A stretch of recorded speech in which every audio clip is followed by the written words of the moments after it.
نتوسل بالحبابة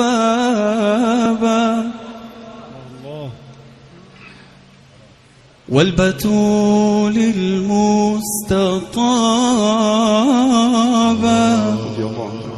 والنبي ثم الصحابة فعسى دعوى مجابة. Bab siwak kan sudah ya. Sudah. Sekarang yang ke-8 ya. Qala al-musannif rahimahullah wa nafa'ana bihi wa bi'ulumihi fid dharain amin. Al-babus samin fi fadilatil adzan.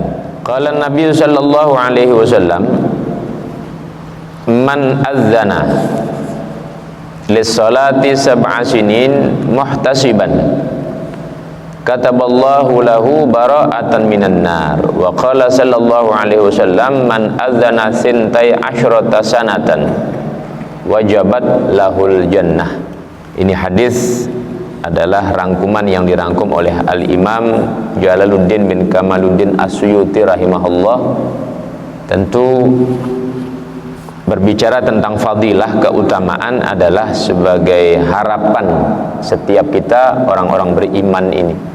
Karena kalau diberikan iming-iming, diberikan harapan-harapan, kecenderungan manusia ini punya semangat. Nah, azan ini secara bahasa adalah al-i'lam. I'lam itu permakluman. Di i'lam, permakluman. Di mana asal mulanya tatkala Rasulullah sallallahu alaihi wasallam sudah berhijrah ke Madinah untuk menunaikan sholat pada waktu itu, maka orang-orang diajak musyawarah bagaimana cara untuk memanggil manusia supaya datang ke masjid bisa sholat berjamaah. Adalah yang mengusulkan itu dengan lonceng, ada mengusulkan dengan apa namanya, trompet. Maka Sayyidina Umar bin Khattab dalam Sahih Bukhari di sana termaktub, Sayyidina Umar menyatakan, kenapa kamu tidak panggil dengan cara yang lain? Panggil dengan cara yang lain, bukan dipukulkan lonceng, bukan ditiupkan trompet, bukan. Nah, dan diperintahkanlah Sayyidina Bilal bin Rabah untuk mengumandangkan azan. Di dalam riwayat Musnad Imam Ahmad bin Hanbal, di sana juga termaktub satu riwayat yang panjang terkait dengan mimpinya Abdullah bin Zaid. Abdullah bin Zaid, beliau tatkala Nabi sallallahu alaihi wasallam memerintahkan untuk mengumpulkan orang-orang bin Naqus liyudraba bihi linnas fil jam'i lis-shalah. Nabi perintahkan awalnya dengan apa namanya, dengan lonceng itu. Lalu di saat itu diperintahkan, beliau dalam keadaan tertidur ceritanya. Abdullah bin Zaid ini dalam keadaan tertidur, bermimpilah beliau ini. Dalam mimpinya kok ada orang yang membawa lonceng itu. Maka dalam mimpinya itu beliau menawar untuk dibeli itu lonceng itu, untuk dibeli. Maka bertanyalah ini, ma tasna'u bihi, apa yang mau kau perbuat dengan lonceng ini kalau engkau mau beli? Maka dijawab, nad'u bihi ila sholat, kami mau gunakan untuk memanggil orang-orang menunaikan sholat.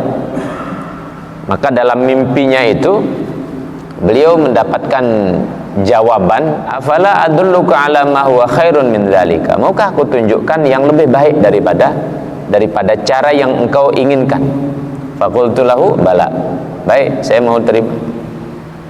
Maka dalam mimpinya itu diajarkanlah langsung Allahu akbar, Allahu akbar, Allahu akbar, Allahu akbar, asyhadu an la ilaha illallah, asyhadu an la ilaha illallah, asyhadu anna Muhammadar Rasulullah, asyhadu anna Muhammadar Rasulullah, hayya 'alas shalah, hayya 'alas shalah, hayya 'alal falah, hayya 'alal falah, Allahu akbar, Allahu akbar, la ilaha illallah.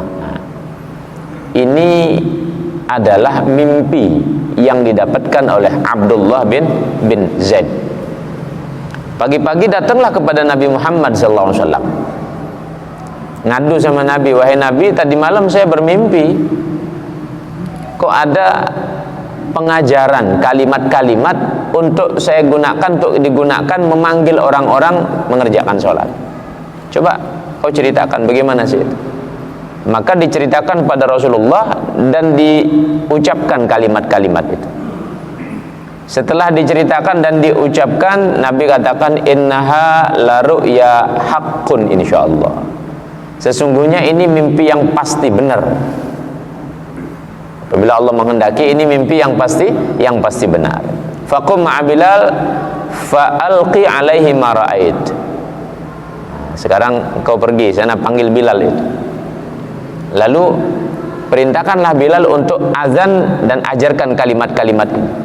Fa innahu anda sautan minka, karena Bilal itu lebih kencang suaranya, lebih merdu suaranya daripada dirimu. Maka disuruhlah Sayyidina Bilal untuk mengumandangkan azan. Nah, ketika azan dikumandangkan, maka didengarlah oleh orang-orang Yahudi Madinah pada waktu itu. Didengar oleh orang-orang Yahudi Madinah, seraya mereka mencemooh, mencaci, bahkan dikatakan, wahai Muhammad, kamu ini kan nabi akhir zaman, apa kamu tidak tahu nabi-nabi sebelumnya tidak pernah ngajari cara begini, kamu ini berbuat bid'ah, kamu ini kata. Jadi tuduhan bid'ah itu pertama kali yang menuduhkan orang Yahudi kepada Nabi Muhammad. Sekarang orang-orang yang suka bilang bid'ah, tidak jauh-jauh daripada karakter itu. Kalau dikit-dikit bilang bid'ah. Ada memang pengertian bid'ah itu, tapi kita ulama Ahlus Sunnah wal Jamaah tidak pernah mendengung-dengungkan seperti itu, karena sudah maklum dalam syariat ada bid'ah hasanah, ada bid'ah dolalah. Bahkan Imam Izzuddin bin Abdissalam membagi itu bid'ah. Ada bid'ah wajibah, bid'ah muharramah, bid'ah mandubah, bid'ah makruhah, bid'ah mubah. Jadi ada 5 macam bid'ah ini.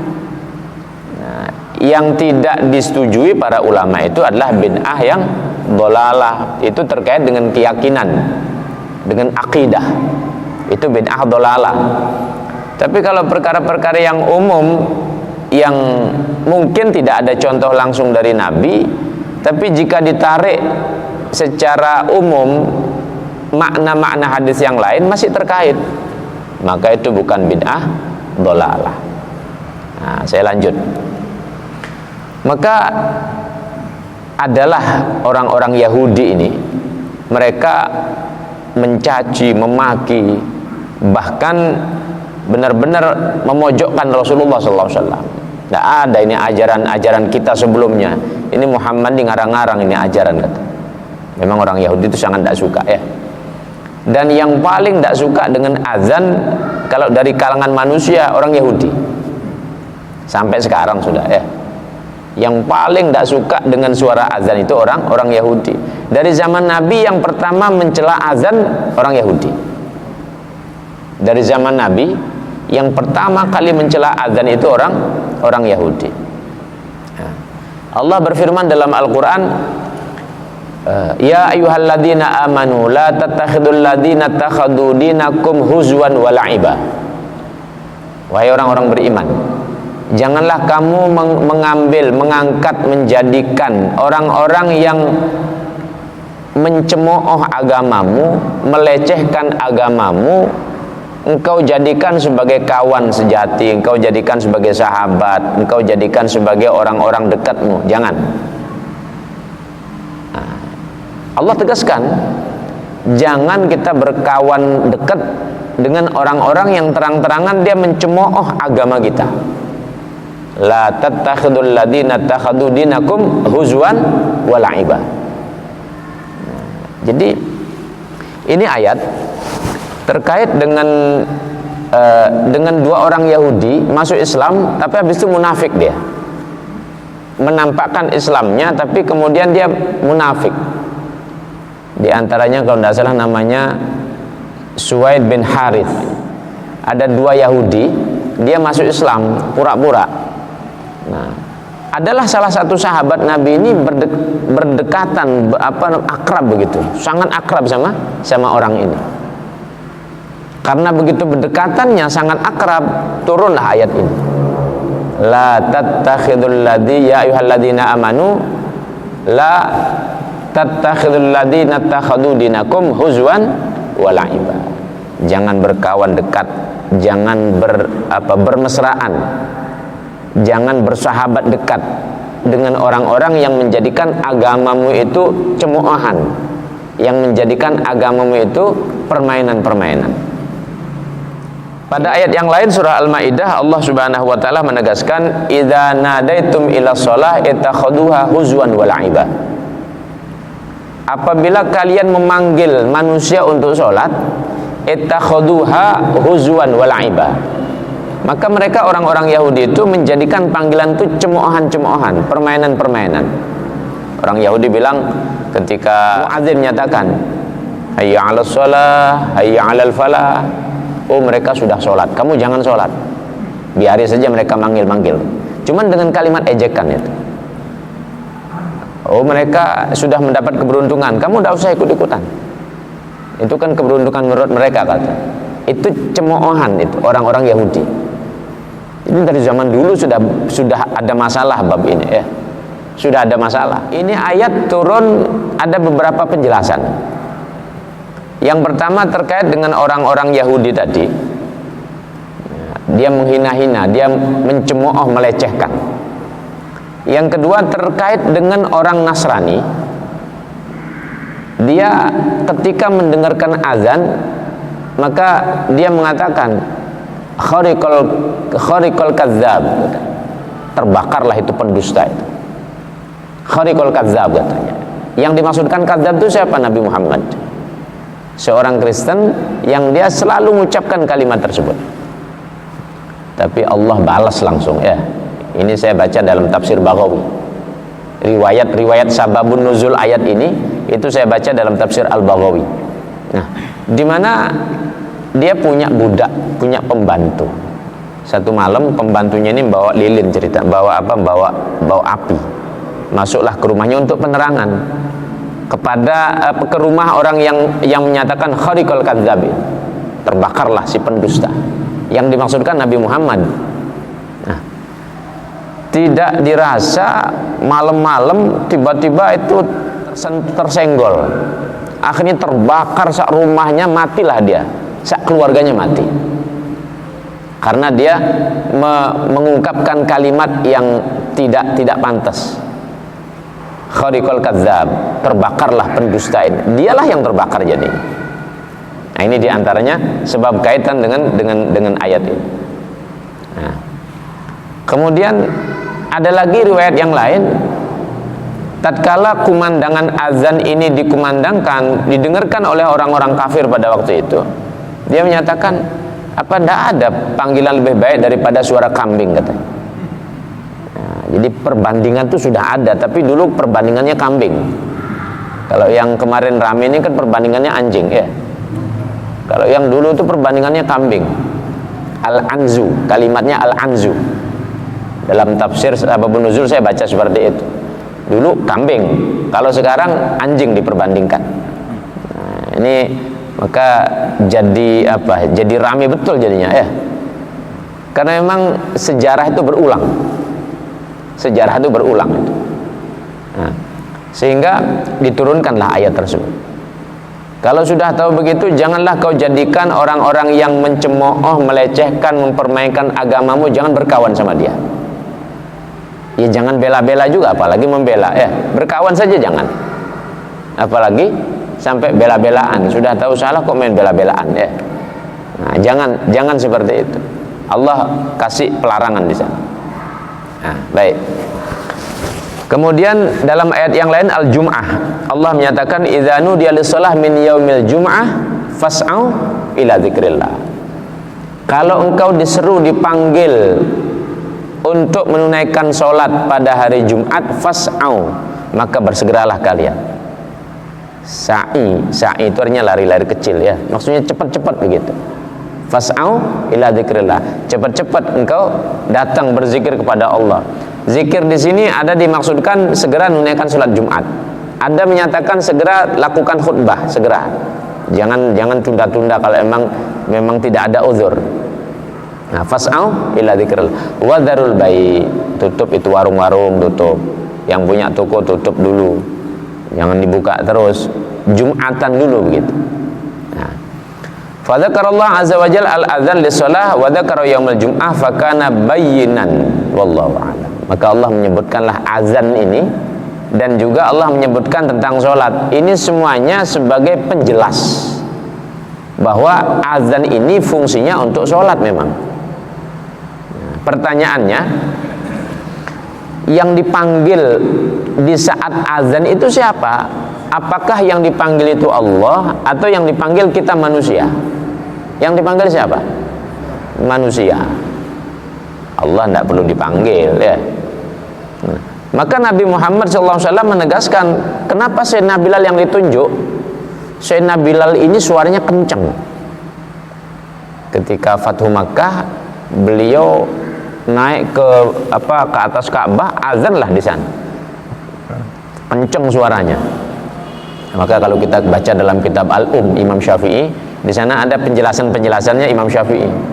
Saya itu senang yang menjadi muadzin itu yang suaranya bagus, yang kencang. Kalau perempuan tidak boleh azan ya. Perempuan tidak boleh azan. Baik. Ini banyak sekali penjelasannya. Kita masuk pada hadis yang pertama. Man azana, barang siapa yang dia berazan lis sholati, untuk menunaikan sholat, sab'a sinin, selama 7 tahun. Dalam kitab Tanqihul Qaul, di sana dijelaskan makna kalimat sab'a sinin di sini. Kenapa kok Nabi mensyaratkan 7 tahun?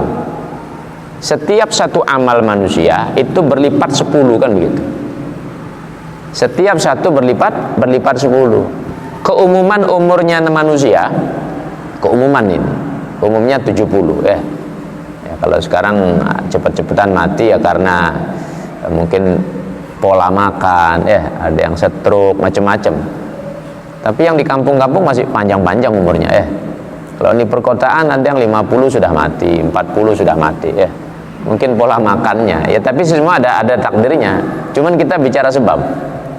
Nah, Nabi menyatakan umumnya umur manusia ini ya 63 ke atas umumnya. Kalau sampai 70 bonus, tapi masih dalam tataran umum itu. Kalau sampai 70. Nah, ya memang urusan kematian ini apa? Urusan pasti. Hanya saja ada yang dia berdosa dan tidak berdosa. Sebabnya bukan kematiannya. Kalau mati sudah pasti ya. Mati sudah pasti. Yang menjadi dosa kalau sebab-sebab yang menghantarkan kematiannya itu yang tidak benar. Minum baygon misalnya mati dia. Nah, berdosa sebabnya ini ya. Atau misalnya sengaja nembak kepalanya sendiri misalnya. Bunuh diri namanya ya. Atau saya dengar-dengar kapan hari itu orang gantung diri, kapan? Hari Minggu. Ya? Hari Minggu. Pas ketemu Pak Haji itu. Oh iya. Na'udzubillah ya. Sejelek-jeleknya mayit itu yang seperti itu ya. Na'udzubillah. Ya maka ya yang terjadi pakai hikmah saja. Yang masih ada umur, jangan berpikir ke sana. Sesusah apapun, sekacau apapun pikiran, wala tai'asu fi rauhillah. Jangan berputus asa dari rahmat Allah. Jangan ya. Dan dikiranya setelah dia mati tidak ada urusan lagi di kubur itu. Panjang urusannya ya. Saya misalnya punya utang, tidak mau pusing-pusing, akhirnya bunuh diri. Lah dikiranya kemudian urusan beres, tidak ada tanggungan lagi, malah di akhirat dituntut. Ya kalau kita punya utang bayar ya. Ya kalau misalnya memang bisa direlakan minta ridho, ya karena kita terus terang saya punyanya sekian, saya sudah berusaha, ya sampaikan saja apa adanya. Makanya Nabi itu mengajarkan hidup tuh qanaah. Jadi yang paling dicintai oleh Allah itu adalah orang yang dia ini hidup menerima apa adanya. Kecuali sudah kepepet betul mau berutang, bagaimana lagi ya. Tapi kalau kira-kira memang tidak kepepet, jangan berutang. Apalagi hobi ngutang ke bank gitu ya, nanti gadekan ini, gadekan itu buat sumpek. Kata Luqmanul Hakim berpesan kepada anaknya, saya ini hidup dengan pengalaman yang paling banyak. Saya bawa beban yang paling berat. Saya rasakan itu besi saya pikul, batu saya pikul, benda-benda berat saya pikul, karena beliau dikatakan bekerja sebagai budak. Luqmanul Hakim ini. Cuman namanya diabadikan di Al-Quran. Nah, karena memang orang soleh betul ini Luqmanul Hakim. Maka tidak ada yang lebih berat saya rasakan daripada hutang kepada orang. Saya bawa beban berat, besi saya pikul, macam-macam batu besar saya pikul, tapi tidak ada yang lebih berat daripada urusan hutang. Ini pesannya Luqmanul Hakim kepada anaknya. Nah, cuman saya berpesan begini, yang ngaji-ngaji ini ya, kita kan orang mukmin ini kan cermin bagi orang mukmin yang lain. Anggap saya cerminnya ini sekarang, karena semuanya belajar. Saya kebetulan saya ngomong kan begitu ya. Ya bisa saja kebalikannya satu saat. Kebetulan sekarang saya ngomong, maka anggap saya cermin ini. Jadi bahwa al-mu'min mir'atul mu'min. Orang mukmin ini cermin bagi orang mukmin yang lain. Artinya ada noda, ada kesalahan. Ketika bercermin, oh kelihatan noda, ya sudah dihapus saja. Jangan ada noda cerminnya dipecahi kemudian mukanya dirusak. Nah, jangan ya. Itu putus asa namanya. Nah, itu Allah tidak suka begitu. Orang putus asa itu Allah tidak suka itu. Seberat apapun masalah, jangan putus asa. Nah, hanya saja kalau kita sudah kadung berbuat, itu terjadi memang sudah takdir. Tapi sebabnya ini Allah tidak ridho. Mati nembak diri, misalnya mati minum baygon, ya, mati nyeburkan diri ke laut, sudah tidak bisa renang, sengaja nyeburkan diri kan mati namanya. Nah itu tidak boleh itu. Allah tidak suka yang begitu. Nah baik. Jadi umur manusia terkait dengan kalimat sab'a sinin, keumumannya adalah 70 tahun muhtasiban.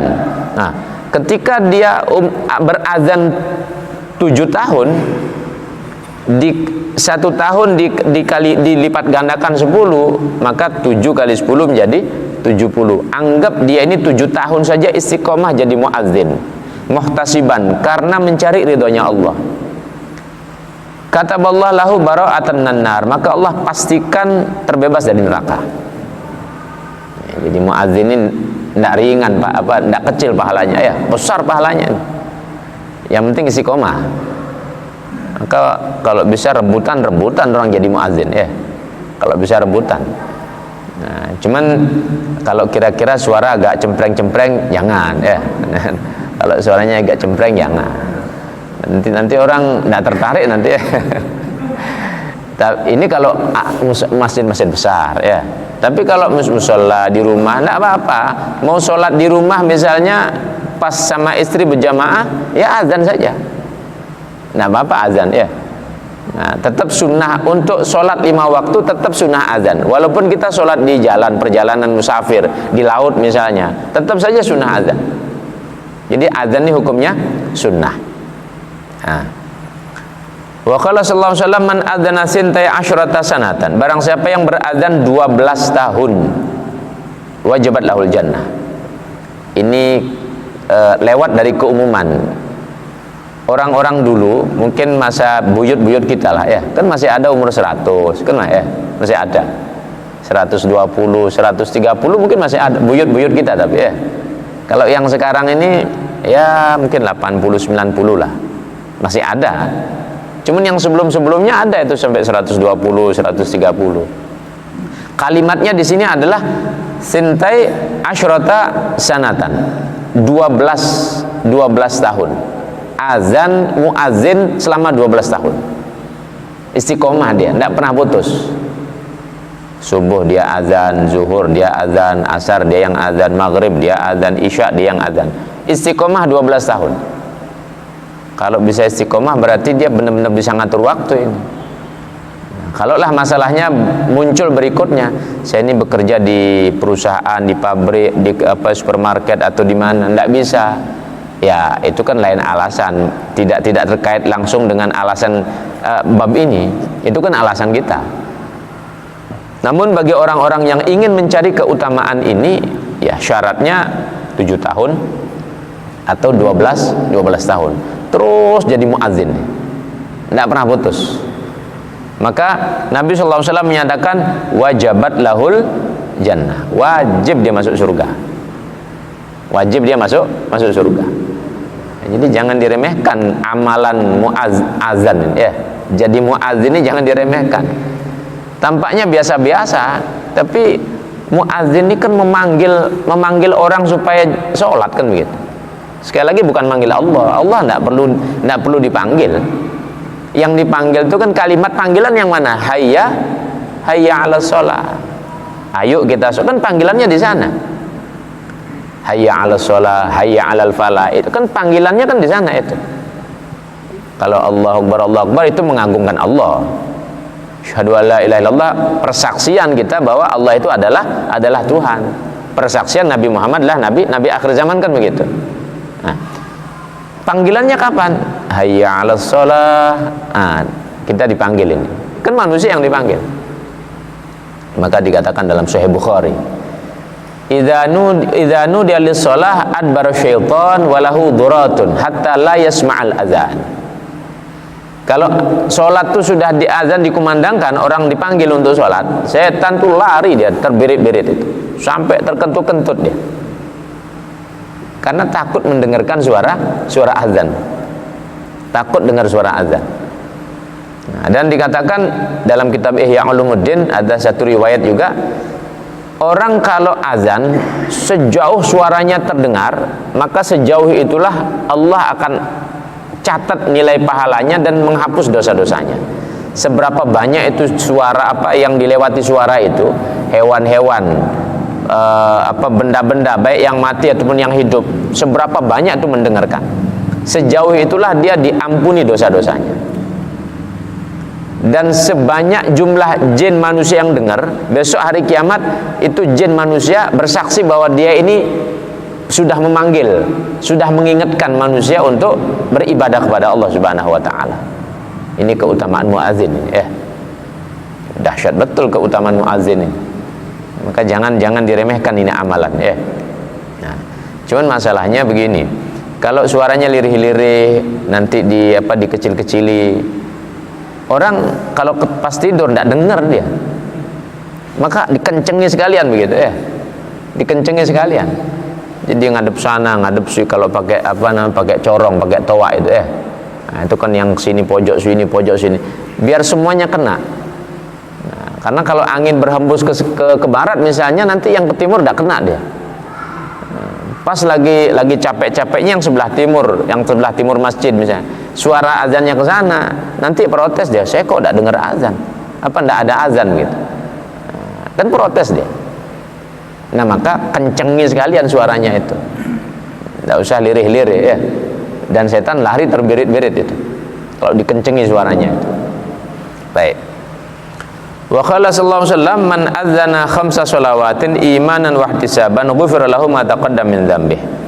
Barang siapa yang berazan pada 5 waktu sholat dengan keimanan yang penuh, keyakinan penuh bahwa ini syariat Allah, keimanan penuh ini syariat Allah, wahtisaban mencari pahala dari ridhonya Allah, ihtisab mencari ridhonya Allah, ghufira lahu ma taqaddama min dzambih, maka Allah ampuni dosa-dosa yang lalu sudah, dosa-dosa yang lalu itu dihapus oleh Allah Subhanahu wa taala.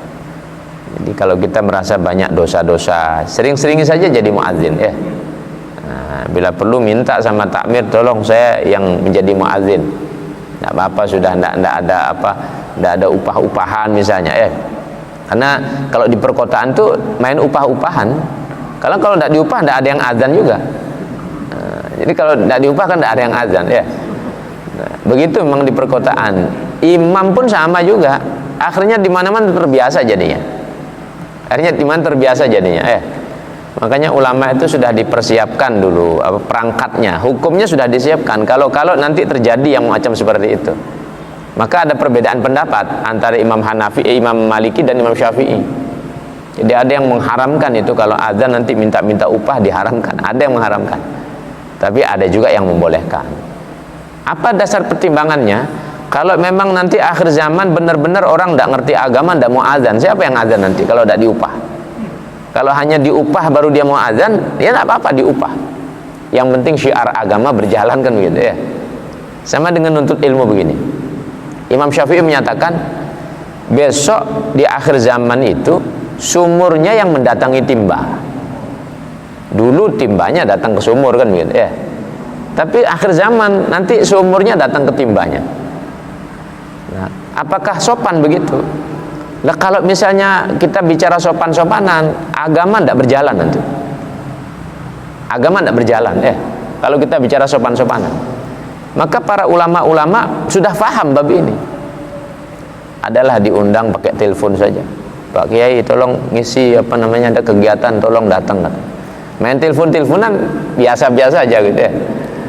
Kalau dulu tidak berani dia begitu tuh. Main telepon Pak Kiai minta waktunya tolong ngisi di tempat ini, tidak berani dulu ya. Sekarang kan biasa dan pakai SMS, kan begitu ya. Nah, kalau ini kita anggap terlalu tidak sopan, lalu kemudian orang tidak mau mengikuti alur tersebut, ya agama tidak berjalan, tidak tersampaikan agama ini. Maka dua sisi itu saling memahami. Ada masih yang memang dia mempertahankan tradisi itu, ya kampung-kampung tapi bukan daerah sini, kampung-kampung timur ya. Jadi dia marah itu ketika diundang cuman ditelepon saja. Pas sampai ceramah dia marah-marah, ceramahnya marah-marahi bab itu saja. Habis itu selesai pulang dia. Ada seperti itu ya, ada seperti itu. Ya, cuman gambaran Imam Syafi'i bahwa akan terjadi demikian. Nah, sama halnya juga dengan urusan ini. Jadi urusan azan dan seterusnya, urusan ngajar Al-Quran dan seterusnya ya. Nah, kalau kita bicara hukum kenceng, ada hukumnya. Kok ngajar Quran kok minta bayaran? Ada hukumnya kenceng itu. Nah, tapi kalau kita mau cari yang lebih ringan, yang lebih slow, ada juga. Walhasil balik kepada niatan masing-masing. Nah, baik. Wa qala sallallahu alaihi wasallam salasatun ya'simuhumullah min azabil qabri. Ada 3 golongan yang Allah jaga daripada azab kubur. 3 golongan Allah jaga daripada azab kubur. Kita sering berdoa ya, Allahumma inni a'udzubika min azabil qabri wa min azabin nar wa min azabi jahannam wa min fitnatil mahya wal mamat wa min syarri fitnatil masihid dajjal ya muqallibal qulub tsabbit qalbi ala dinik. Kita kan sering berdoa begitu. Itu kita baca habis baca tahiyat, innaka hamidum majid. Bacalah kalimat itu, Allahumma inni a'udzubika min azabil qabri wa min azabi jahannam wa min fitnatil mahya wal mamat wa min syarri fitnatil masihid dajjal. Ya Allah, aku berlindung daripada azab kubur, aku berlindung daripada azab neraka jahanam, aku berlindung daripada fitnah kehidupan ini dan fitnah kematian. Wa min syarri fitnatil masihid dajjal, dari kejahatan keburukan fitnahnya dajjal. Ya muqallibal qulub, wahai zat yang membulak-balikkan hati manusia, tsabbit qalbi ala dinik, tetapkan hati ini ya Allah supaya terus istiqomah kenceng tetap dalam agamamu. Kan kita berdoa supaya dijauhkan dari siksaan kubur, cuman kan tidak cukup doa saja. Nah, ini diantara gambaran orang-orang yang terbebas dari siksa kubur siapa? Yang pertama adalah asyahid, orang yang meninggal dalam keadaan syahid. Status syahid ini artinya tetap diakui di hadapan Allah bahwa ahyaun inda rabbihim, mereka hidup di sisi Allah, yurzaqun, dikasih nikmat berlimpah oleh Allah. Namanya rezeki ini macam-macam ya. ada rezeki itu nikmat yang terus berkesinambungan daripada kenikmatan dunia. Dia ahli sholat tahajud, di kubur masuk, bisalah dia sholat tahajud di sana karena hobinya sholat tahajud ya. Dia ahli baca Quran, hobi baca Quran dia. Nanti masuk ke kubur, bisa dia baca Quran di sana. Kalau dia hobi di dunia ini beristighfar, berzikir, nanti masuk ke kubur, bisa dia menyalurkan hobinya lagi itu. Ini yang dimaksudkan ahyaun inda rabbihim yurzaqun. Tetap dikasih kehidupan yang nikmat, diberikan limpahan rezeki oleh Allah Subhanahu wa taala. Nah, orang mati syahid. Syahid ini ada syahid dunia, ada syahid akhirat, ada dunia akhirat. Yang dimaksudkan di sini adalah syahid akhirat dan dunia akhirat. Kalau syahid dunia tidak masuk. Syahid dunia akhirat ini orang yang tenggelam, ya, tenggelam, orang yang dibunuh ini. Apakah dibunuh karena dirampok atau dibunuh karena memang tidak ada alasan tertentu dibunuh dia? Atau misalnya memang mempertahankan diri, bukan berkelahi. Kalau berkelahi beda ya. Kalau berkelahi ini kan sama-sama ingin membunuh lawannya, beda. Maka kalau seandainya salah satunya mati, yang mati dan yang membunuh sama-sama di neraka kalau berkelahi. Maka Sayyidina Ali bin Abi Thalib ketika beliau ingin memancung itu musyrik dalam perang Parit, maka diludahilah mukanya Sayyidina Ali itu. Diludahi mukanya beliau, emosinya naik itu. Akhirnya diurungkan pedangnya, sudah hampir disabetkan, tidak jadi. Ditata dulu niatnya supaya tidak salah nyabet begitu ya. Kalau salah nyabet karena emosi, sia-sia nanti. Ditata dulu niatnya, ya Allah, saya ini nyabet, ini musuh Allah ini, yang memusuhi agama Allah. Bismillahirrahmanirrahim, baru disabet. Jadi urusan nyabet pun padahal kan sama-sama kekerasan itu menata niat. Artinya kalau orang sengaja berkelahi saling ingin membunuh, kebetulan yang satunya duluan mati, sama-sama di neraka. Yang mati dan yang membunuh sama-sama di neraka itu. Al-qatil wal maqtul finnar. Yang membunuh, yang dibunuh di neraka. Dua-duanya di neraka. Tapi kan Allah yang lebih tahu. Kita dalam rangka membela diri, kita diserang tiba-tiba dadaan misalnya, membela diri, Allah lebih tahu. Nah, jadi gambaran tadi memang sama-sama ingin membunuh. Dari awal sudah tantang-tantangan sudah. Baik. Syahid dunia akhirat hanya orang berperang saja. Nah, termasuk syahid akhirat ini orang perempuan yang melahirkan, orang yang sakit perut, orang yang kena taun, virus. Kalau benar virus ya, benar dia meninggal karena virus, benar ini, itu syahid. Terus kalau memang dimasukkan virus, disuntikkan, dibunuh, termasuk juga. Seandainya begitu ya, seandainya, maka termasuk syahid juga dia. Baik, asyahid. Wal muazzin, orang yang menjadi tukang azan. Nah, ini orang kalau benar-benar besok di kuburnya aman dia. Jadi muazzin saja ya. Salah satu jaminan terbebas dari azab kubur muazzin. Nah, wal mutawaffa yaumal jum'ah wa lailatal jum'ah, orang yang meninggal pada hari Jumat atau malam Jumat. Nah, hari atau malam Jumat. Loh, kenapa Nabi Muhammad kok hari Senin meninggalnya? Apa tidak mulia? Nah, ini menjadi salah satu bagian. Kok banyak ulama-ulama itu tidak hari Jumat meninggalnya? Nah, ini salah satu bagiannya. Dan syaratnya adalah orang beriman. Orang kafir, orang munafik meninggal hari Jumat, ya tidak dapat bagian. Ya Jumat tuh jadi saksi bahwa dia ini munafik, kan gitu. Jumat tuh jadi saksi, oh ini mati hari Jumat tapi tidak pernah sholat. Ya Jumat itulah jadi saksi di hadapan Allah. Ya Allah, ini orang mati hari Jumat ini, tidak pernah sholat nih orang ini. Jadi Jumat tuh jadi saksi akan keburukannya dia. Nah, jadi syahid ini, persaksian ini bukan hanya manusia saja. Bahkan manusia ini bukan hanya lisan saja.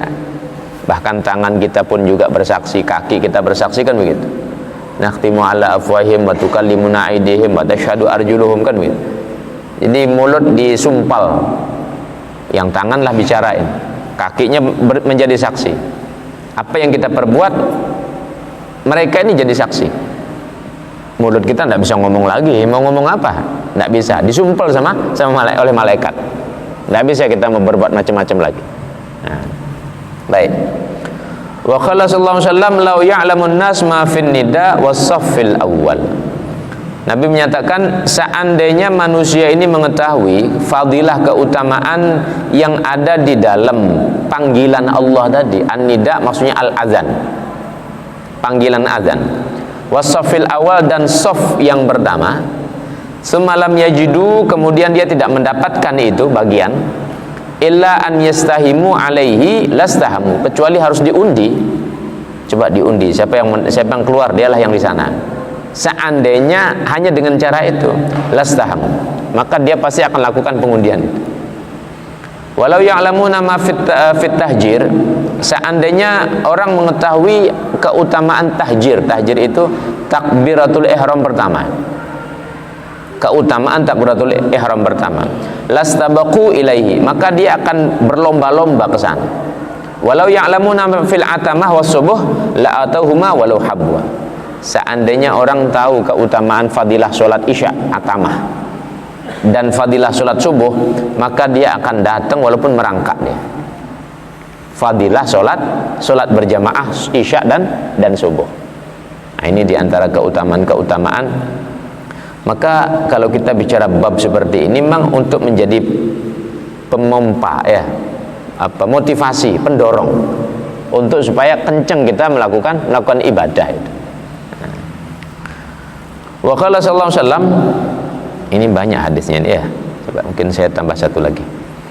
Wa qala sallallahu alaihi wasallam, man sami'a nida faqabbala ibhamaihi fa wada'a ala 'ainaihi. Siapa yang mendengarkan azan lalu dia mencium ibu jari, lalu dia taruh di matanya. Nah begitu ya. Dia taruh. Seraya dia berdoa, marhaban bidzikrillah qurrata a'yunina bika ya Rasulullah. Marhaban bidzikrillah qurrata a'yunina bika ya Rasulullah. Nah itu sembari kemudian ditempelkan lalu ini kan. Ya. Pada kalimat apa? Pada kalimat asyhadu anna Muhammad Rasulullah. Pada kalimat itu. Fa ana syafi'uhu yaumal qiyamah, maka akulah yang menjadi penolong khusus besok pada hari kiamat. Kalau Nabi yang jadi penolong khusus kan beda ya. Nah, orang mendapatkan pertolongan, syafaat. Nabi yang khusus menolong dia, kan beda urusannya itu. Wa qaiduhu ilal jannah, dan Nabi yang nuntun langsung, dia ambil tangannya, ayo ke surga gitu. Padahal cuma mengucapkan marhaban bi dzikrillah qurrata a'yunina bika ya Rasulullah, kan begitu. Kalimatnya begitu saja, simpel padahal ya.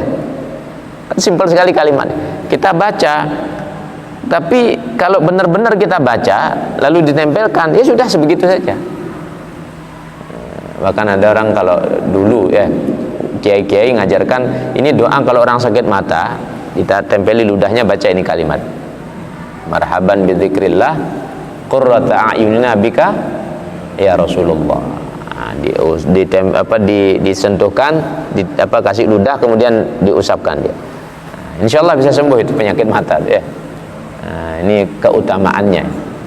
Nah, maka dari beberapa riwayat-riwayat ini bahwa sesungguhnya kita sebagai umat Nabi Muhammad adalah umat yang marhumah, umat yang dirahmati.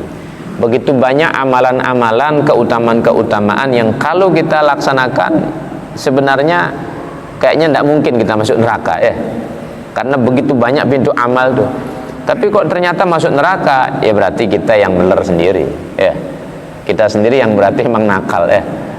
Pintunya banyak sekali, banyak pintu kok meleset semuanya kan gitu, banyak sekali pintunya. Ini pintu surga, banyak pintunya, kok sampai tidak masuk gitu loh. Nah, ini kan berarti karena kita yang benar namanya ya. Padahal banyak sekali pintu-pintu itu, tinggal kita mau masuk dari yang mana. Nah inilah fungsi, inilah tujuan, inilah manfaat kita membahas, menyampaikan daripada bab tentang ilmu ini. Maka mudah-mudahan keistiqomahan daripada semuanya dalam rangka untuk semata-mata mencari ridhonya Allah Subhanahu wa taala, dan dalam rangka untuk menambah wawasan. Mudah-mudahan Allah Subhanahu wa taala ridho pada kita semuanya. Amin ya rabbal alamin.